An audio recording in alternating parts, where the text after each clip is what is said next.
Hi everyone, welcome back to Short Story Scraps here on Studioloo. This is where I read you a snippet of a book that I'm enjoying, and also you can watch me kind of high-speed craft and do some artsy stuff. So today I am reading you an excerpt from Letters to Judy, What Your Kids Wish They Could Tell You by Judy Blume. This is, like all Judy Blume books, a really wonderful and special book. This one particularly is very special. I've been looking for it for a long time, and I finally found a copy of it. And it is from 1986. It was published by Kids Fund.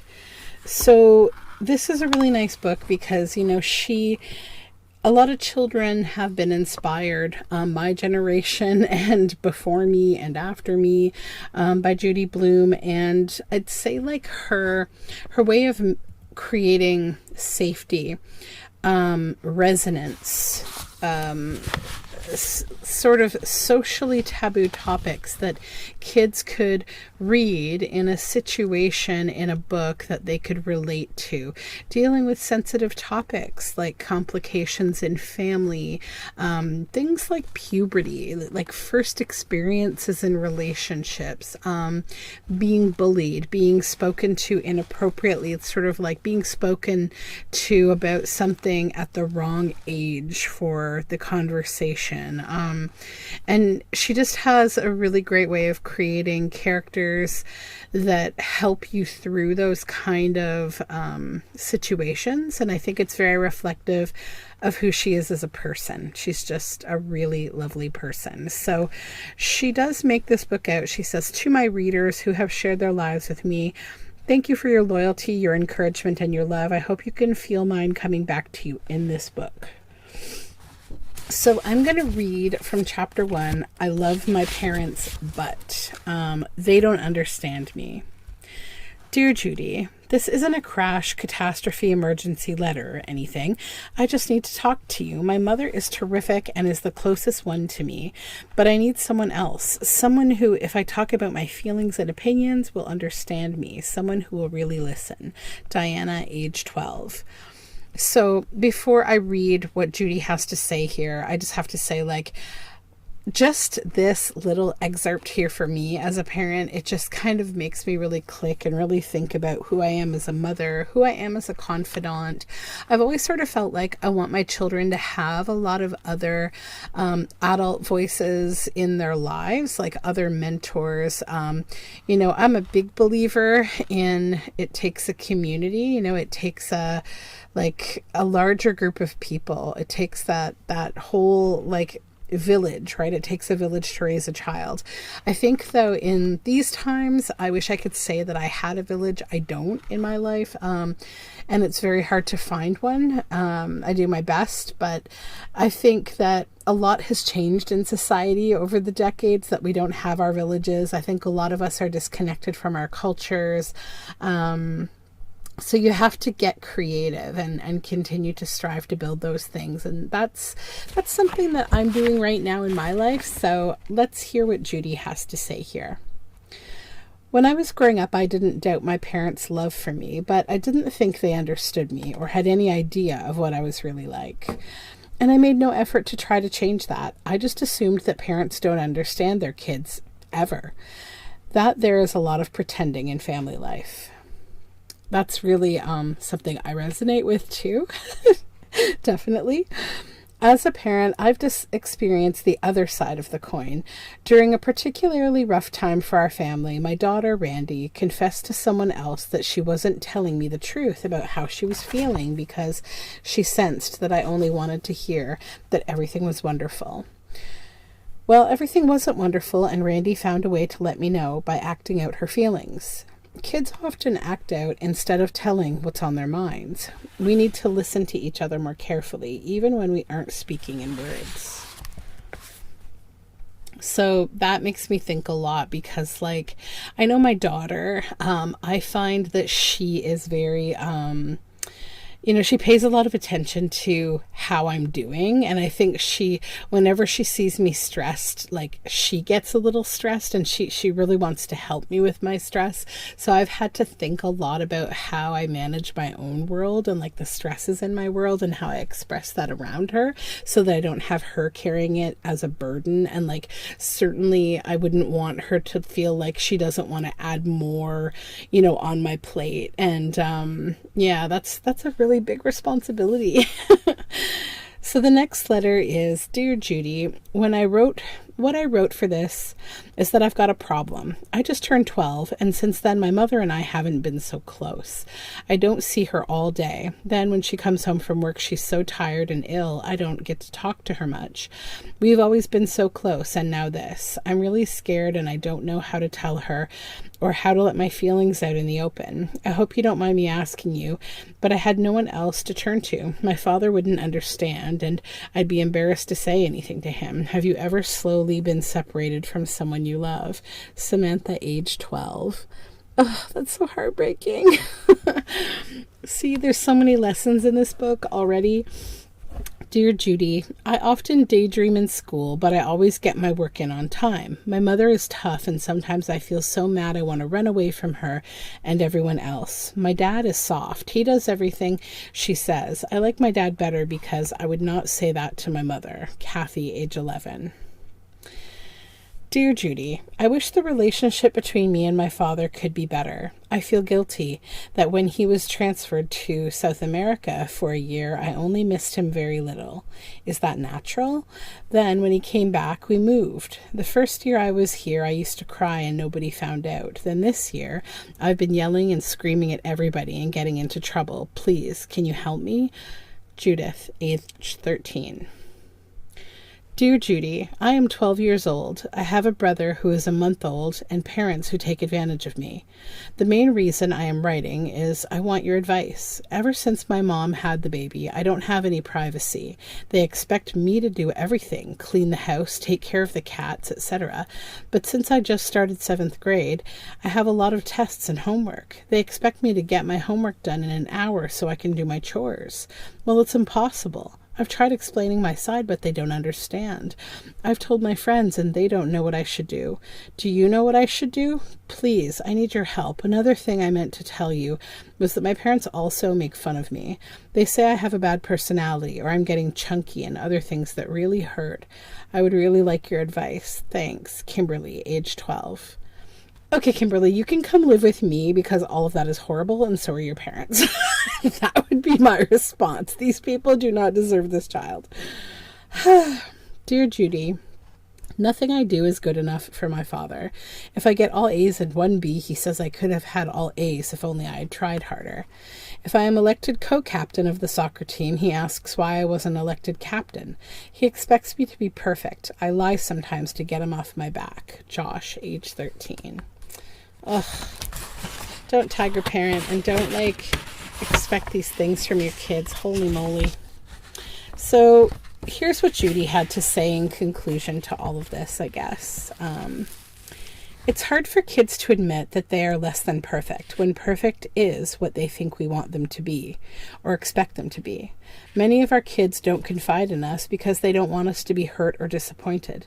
They feel inadequate if they can't meet our expectations, so they pretend in order to please us and then feel guilty because they know the truth. When I was young, I did that. My brother, to this day, cannot hear the name Richie Robinson without cringing. Richie Robinson lived down the street from us, and throughout my brother's school years, he heard, "If only you were more like Richie Robinson." Richie Robinson represented perfection to our mother. He was the perfect son, the perfect student, the perfect citizen, and most of all, Richie Robinson never gave his parents any trouble, at least none that we knew about. I'm sure my brother had fantasies of Richie Robinson's downfall. I know I did. I saw the headlines in my mind. Richie Robinson fails 10th grade. Richie Robinson plays wrong notes at piano recital. Richie Robinson arrested for stealing tomato plants from neighbor. It's hard on kids, too, when they think we don't appreciate them and can't accept them the way they are. A young teenager, Meredith, once told me that her mother would never accept her because she wasn't tall and thin and blonde. her mother was. Meredith's mother denied this, explaining that Meredith didn't understand.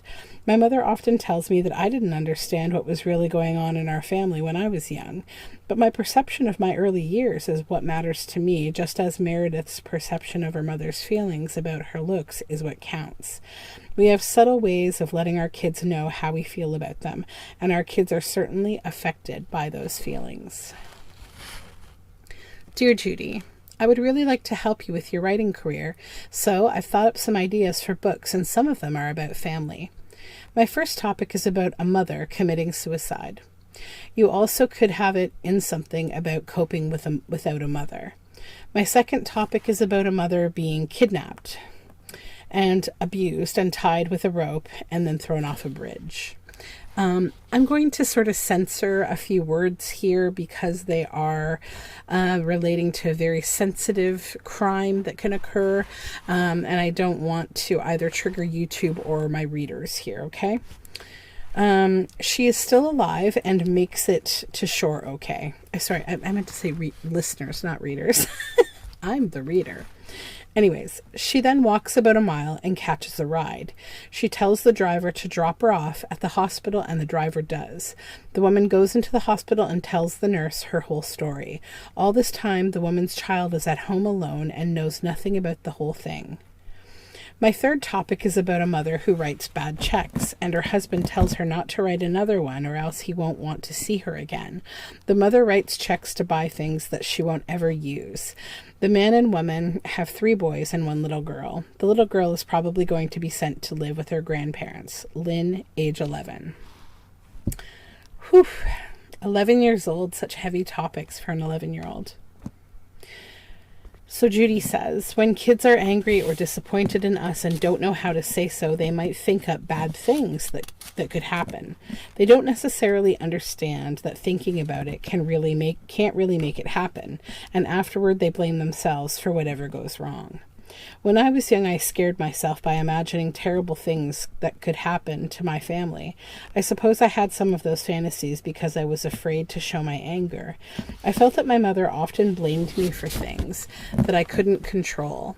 The day my friend gagged on an ice cube and threw up on our porch, or the day another friend accidentally spilled a bottle of flesh-colored acne medicine on my dark blue bedroom rug.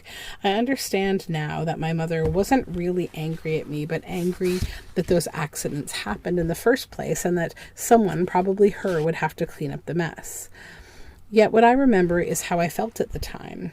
When Randy was growing up and angry with me, she would write me letters about how she was feeling and slip them under my bedroom door. She let out some of her anger through her writing, and I learned a lot about her feelings from reading those letters. Larry had no trouble showing his anger. He would shout and kick and get it all out, and once he did, he was ready to be my friend again. He still says what's on his mind, but he doesn't have temper tantrums anymore. My mother used to say, we never have to punish Judy. If you look at her wrong, she cries. Well, yes, but I wish I had been able to risk showing my anger now and then. I wish I had felt secure enough to know that once I had gotten it all out, I would still be loved. So a lot of really poignant letters are written to Judy, and I really applaud her for taking on these topics. I think I'll go into maybe another chapter of this book another time because it's a really poignant book. But I think I will wrap that up for today. Just to say that, if you haven't read Judy Blume, if you didn't grow up reading Judy Blume, I would say you should indulge in it as an adult. Like, start with the fudge books, and just kind of work your way on up. I think that life is better with Fudge and Ramona and Amelia Bedelia and all of those kind of stories in childhood. And if you didn't get like a chance to read them, I would really, really say pick them up. Like, if you can pick them up at a thrift store or a little library book sale or something, it will transport you, I think, somewhere. And I've been reading, my whole life. I've been an avid reader. I was a library kid, as the host of the new Reading Rainbow would say. I was a library kid, and I think that it's kind of like, I don't know, books are there for you when no one else or nothing else can be. And when I was younger, like I grew up in a really weird situation, like not a weird situation, but I had an interesting upbringing. And that I grew up in a village, a very small village of just under 800 people, and most of them were seniors. It was like a seniors kind of retirement type village, and my family, I lived there my whole life until I moved away as an adult. And most of my friends were seniors when I was a kid. So like I didn't have a lot of close friendships, like I did at school, but I didn't have a lot of kids to play with really. They would kind of come and go transiently in our town. And some of those relationships were wrought with some weird kind of drama. Like I was friends with a girl who was the daughter of a minister who was in our town, and I was not a religious person, so I didn't know all the rules about like religious families, and like, words that are not curse words were considered curse words, and so I could get myself in all sorts of sticky situations with them, and it was really hard to fit in with them. And I just remember like that situation particularly, I felt like Judy Blume books would help me kind of plug into it being okay to be awkward sometimes. Also, I just generally was a very anxious child who didn't have a lot of opportunities to express myself.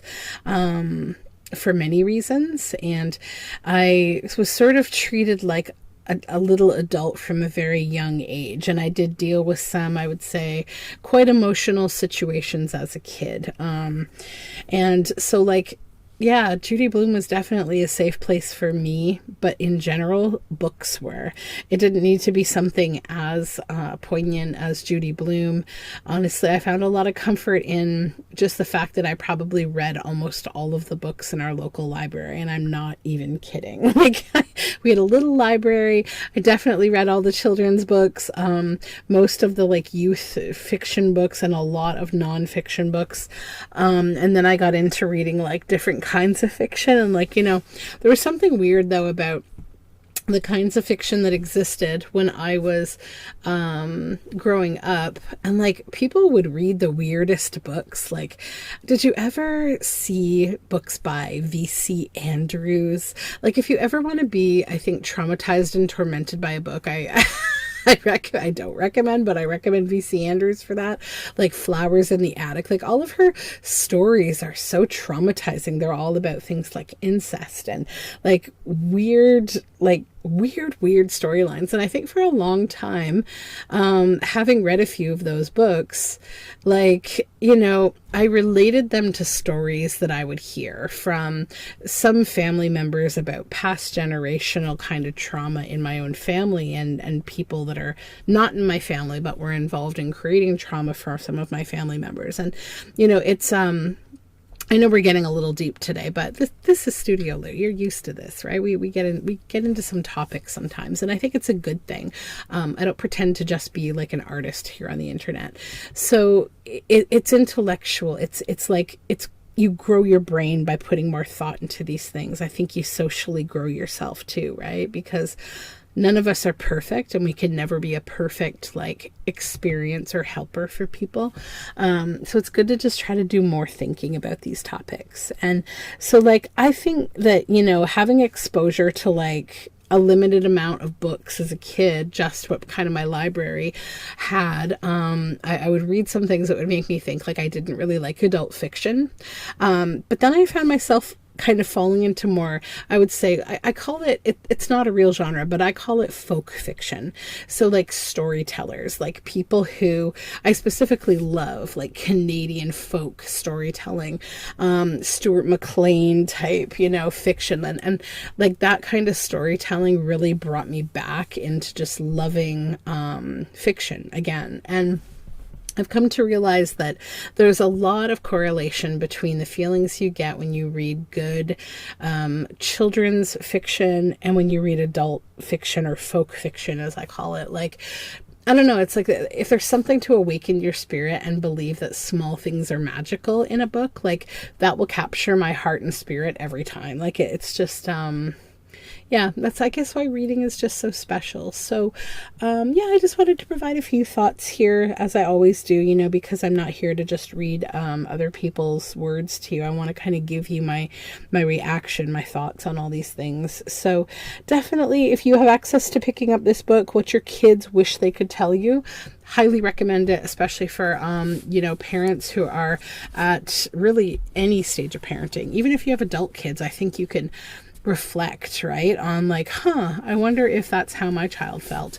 Because, you know, with each generation comes different parenting trends, I would say different positives, different negatives, different challenges, different reactions, and, you know, parenting styles. I know I parent very differently than my parents did, and they parented differently than their parents did. And, you know, hopefully we progress, right?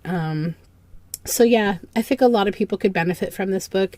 Like one community in general are like the, what do they call them? Like the grandparents whose children have essentially cut them out of their lives. I forget the name that this community has, but there is a community of like these people who are cut off, right? And I think they're a really tone-deaf community of people who are very entitled, and they believe that they should have like unlimited kind of access and not have to respect the boundaries of their adult children. And it's a very sad situation to sort of listen to. But I've listened to a few YouTube channels and podcasts on the topic, because there was this one mother who she was excommunicated from her daughter, and it was essentially because she couldn't respect her daughter's boundaries, and she just wanted to have a lot of influence on her life, even as an adult and as a parent. And, you know, the two of them couldn't work it out, and the mother just wouldn't, she's a narcissist, and she wouldn't stop. And it was just like painful to listen to. I really feel for that adult child so much. So yeah, those are my thoughts on all of this. So I hope you're well. I hope you enjoyed listening to this bit of reflection from Judy Blume. And I will talk to you soon in another video, or if you're just here for short story scraps, I get it. I will have more coming soon. Bye for now.